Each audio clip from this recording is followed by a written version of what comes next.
Sir, ಈಗ ಅಂತಿಮ ಯಾತ್ರೆಗೆ ಎಲ್ಲ ರೀತಿ ಸಿದ್ಧತೆಗಳಾಗ್ತಾ ಇದೆ. ಎಷ್ಟು ಗಂಟೆಗೆ ಇಲ್ಲಿಂದ ಪಾರ್ಥಿವ ಶರೀರವನ್ನು ತೆಗೆದುಕೊಂಡು ಹೋಗ್ತೀರಾ? 11:30 ಗಂಟೆಗೆ ಇಲ್ಲಿಂದ ಕರ್ಕೊಂಡು ಹೋಗಬೇಕು ಅನ್ನುವಂಥ ಒಂದು ತೀರ್ಮಾನವನ್ನು ಮಾಡಿದ್ದಾರೆ. ಇಲ್ಲಿಂದ ನೇರ ಹೊಳೆನರಸೀಪುರಕ್ಕೆ ಮಾರ್ಗದ ಮಧ್ಯಗಳಲ್ಲಿ ಅಭಿಮಾನಿಗಳು ಕಾರ್ಯಕರ್ತರು ದರ್ಶನವನ್ನು ಮಾಡ್ತಾರೆ. ಅಲ್ಲಿಂದ ಇವತ್ತು ಪೂರ್ತ ಹೊಳೆನರಸೀಪುರದ ರೇವಣ್ಣ ಸಾಹೇಬ್ರ ಮನೆಯಲ್ಲಿ ಇಟ್ಟಿರ್ತಾರೆ.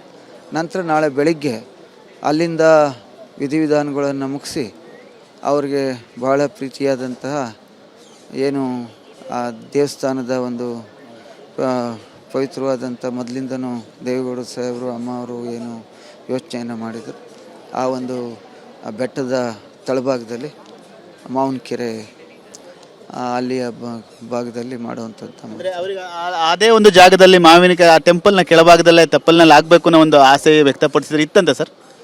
ಕುಮಾರಣ್ಣರವರು ಮತ್ತು ಇಡೀ ಕುಟುಂಬ ದೇವೇಗೌಡರು ಸಾಹೇಬ್ರ ಜೊತೆ ಚರ್ಚೆ ಮಾಡಿ ತೀರ್ಮಾನವನ್ನು ಮಾಡಿ ಅಲ್ಲಿ ನಮ್ಮೆಲ್ಲ ಮುಖಂಡರುಗಳ ಉದ್ದೇಶನೇ ಬೇರೆ ಇದೆ.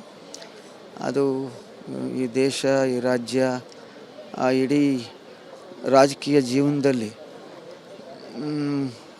ಪತಿ ಪತ್ನಿಯರು ಹೇಗಿರಬೇಕು, ಇವತ್ತಿನ ಹೆಣ್ಮಕ್ಳಿಗೆ ಮತ್ತು ನಮ್ಮಂಥವ್ರಿಗೆ ರಾಜಕೀಯ ಕ್ಷೇತ್ರದಲ್ಲಿರ್ತಕ್ಕಂಥವ್ರಿಗೆ ಎಲ್ರಿಗೂ ಒಂದು ದಾರಿ, ನಾವೆಲ್ಲರೂ ಹೇಗೆ ನಡ್ಕೋಬೇಕು, ನಾವು ಹೇಗೆ ಸಂಬಂಧಗಳನ್ನು ಇಟ್ಕೋಬೇಕು, ಈ ರೀತಿಯ ಮಾರ್ಗದರ್ಶನವನ್ನು ಮಾಡುವಂಥ ಒಂದು ಪವಿತ್ರವಾದಂಥ ಕ್ಷೇತ್ರ ಆಗುತ್ತೆ ಅನ್ನುವಂಥ ಮಾತನ್ನು. ಈಗ ನೀವು ಕೂಡ ಮನೆ ಮಗನಂತಿದ್ದಂಥವ್ರು, ಇವತ್ತು ಅಮ್ಮ ಇಲ್ಲ, ಅವರ ಒಡನಾಟಗಳು ಹೇಗಿತ್ತು? ನಮ್ಮ ರಾಜಕೀಯ ಜೀವನದಲ್ಲಿ ನಾವು ಯಾರು ಈ ಮೈಸೂರು ಜಿಲ್ಲೆಯ ಮುಖಂಡರುಗಳಿದ್ದೀವಿ, ಯಾವತ್ತೂ ಹೋದಾಗಲೂ ಕೂಡ ಒಂದು ದಿವಸ ರಾಜಕಾರಣವನ್ನು ಚರ್ಚೆ ಮಾಡಿದಂಥವ್ರಲ್ಲ. ನಿಮ್ಮ ಮಕ್ಳು ಹೇಗಿದ್ದಾರೆ, ನಿಮ್ಮ ಶ್ರೀಮತಿಯವ್ರು ಹೇಗಿದ್ದಾರೆ, ಏನು ಕೆಲಸ ಮಾಡ್ತಾಯಿದ್ದಾರೆ, ಈ ರೀತಿಯ ಭಾವನಾತ್ಮಕ ಸಂಬಂಧವನ್ನು ಇಟ್ಕೊಂಡಂಥವ್ರು.